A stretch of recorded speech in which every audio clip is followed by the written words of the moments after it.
अस्सलाम वालेकुम dear students, I hope आप खैरियत से होंगे। तो जैसे कि आपको पता है हमारी क्लासेस हो रही है डेली बेसिस पे। तो आज का जो हमारा टॉपिक है that is contents of N invoice. Invoice के बारे में हमने कल पढ़ा क्या होता है इनवॉइस। जब हम किसी एक रिटन डॉक्यूमेंट होता है जो एक रिटेलर या जिसको हम सेलर कहते हैं वो इशू करता है बायर को, तो उस रिटन डॉक्यूमेंट को हम इनवॉइस कहते हैं। तो इनवॉइस में क्या क्या चीज़ें इंक्लूडेड होती हैं। तो इसमें जो है फर्स्ट जो है एक फर्स्टली इनवॉइस में जो है कंपनी की इंफॉर्मेशन होती है। ये फर्स्ट कंटेंट है इसका। इसमें कंपनी की इंफॉर्मेशन में legal name of the company आता है, बिज़नेस का एड्रेस आता है, बिज़नेस का फ़ोन नंबर या ईमेल नंबर, फैक्स नंबर, ये इनवॉइस के टॉप पे लिखा होता है। और इसके अलावा जो भी पेयर कंपनी है या पेईज़ कंपनी है, पेयर कंपनी या पेईज़ कंपनी को अलग अलग जगह पे लेबल किया। एक कॉलम में पेयर कंपनी जो पे करती है किसको, पेई को, तो उसके बारे में जो है डिफरेंट कॉलम्स में इनको लेबल किया जाता है। ये भी इनवॉइसेस में इंक्लूड होता है। दूसरा कंटेंट जो है इसका हेडर। जो भी इनवॉइस होती है उसके टॉप एंड पे ये लिखा होना चाहिए that it is a invoice. और इनवॉइसेस के काफ़ी टाइप्स है। हम रफ़ एस्टिमेट इनवॉइसेस देते हैं कस्टमर को, या टैक्स इनवॉइसेस हम इशू करते हैं अगर हम टैक्स पेयर्स है। तो जो भी इनवॉइस आप इशू कर रहे हैं उसके ऊपर जो है टॉप टॉप पे ये लिखा होना चाहिए कि ये जो है ये डॉक्यूमेंट जो है ये एक इनवॉइस है, ताकि कोई कन्फ्यूजन क्रिएट ना हो। इसके बाद एक और इसमें कंटेंट इम्पोर्टेंट है that is date, invoice number and unique identifier. जो भी आप इनवॉइस देते हैं उसमें एक इंफॉर्मेशन होनी चाहिए, डेट मेंशन होना चाहिए।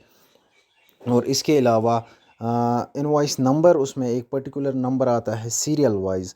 सपोज़ आपका एक इनवॉइस बुक है, उसमें 50 इनवॉइसेस है, तो आप जो है सीरियल वाइज उस बुक को नंबरिंग करेंगे, इनवॉइस नंबर देंगे फ्रॉम 1 to 50, या कोई सा भी नंबर जो 51 to 50 पेजेस तक आता है। तो उस हिसाब से जो है नंबरिंग होती है इनवॉइसेस की। और इसके अलावा एक यूनिक आइडेंटिफायर इसमें दिया जाता है, ताकि इसकी पहचान हो। एक कोई सीरियल नंबर होता है या कोई बैच नंबर होता है जो आप यूनिक आइडेंटिफिकेशन के लिए कि ये इनवॉइस जो है आप ही की कंपनी से बिलोंग करता है, तो इसलिए एक यूनिक आइडेंटिफिकेशन नंबर भी दिया जाता है। इसके अलावा इसमें जो है list of goods and services include होते हैं, नेम, डेट, रेट या क्वांटिटी, पर्टिकुलर्स, एक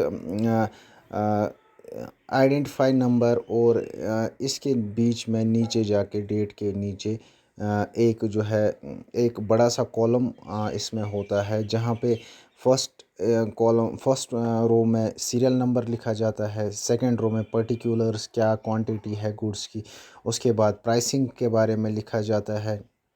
और इसमें जो है ऊपर जो है इस कॉलम के थोड़ा सा ऊपर एक नेम लिखा जाता है कि जिसको हम कस्टमर का नेम लिख, इसमें एक कॉलम होता है कस्टमर के नेम के, वहाँ पे जो है हम नेम लिखते हैं। उसके बाद हम गुड्स की क्वांटिटीज़ को लिखते हैं, रेट के बारे में लिखते हैं और टोटल अमाउंट हम इसमें लिखते हैं।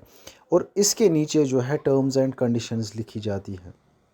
टर्म्स एंड कंडीशंस भी इम्पोर्टेंट है इस इनवॉइस में लिखना। टर्म्स एंड कंडीशंस मींस कि आपकी कंपनी का क्या प्रोसीजर है, क्या आप कौन सी टर्म्स एंड कंडीशंस को फॉलो करते हैं, क्या आप एक्सचेंज प्रोडक्ट्स को देते हैं या रिफंड्स की क्या प्रोसीजर्स है आपके पास, या आप जो है क्या कैसी प्रेफरेंस आप क्लाइंट्स के साथ देते हैं, क्या रिलेशनशिप आपका रहता है। जो भी है आपकी कंपनी के जो भी लॉज आपने इम्प्लीमेंट किए हैं वो आप टर्म्स एंड कंडीशंस में मेंशन करके रखते हैं, ताकि कस्टमर जो है उसके बाद टर्म्स एंड कंडीशंस के अगेंस्ट किसी भी चीज़ को क्लेम ना कर पाए। या अगर आपके टर्म्स एंड कंडीशंस में कोई चीज़ है तो कस्टमर को अगर उस चीज़ की फैसिलिटी है, फैसिलिटेट करते हैं आप उस चीज़ के लिए, तो आपको जो है वो चीज़ें भी लिखनी है, terms and condition. Then there is a last column that is total amount due. जो भी आपका रेट होता है गुड्स का, क्वांटिटीज़ होता है, उसके बाद एक कॉलम आता है टोटल अमाउंट का।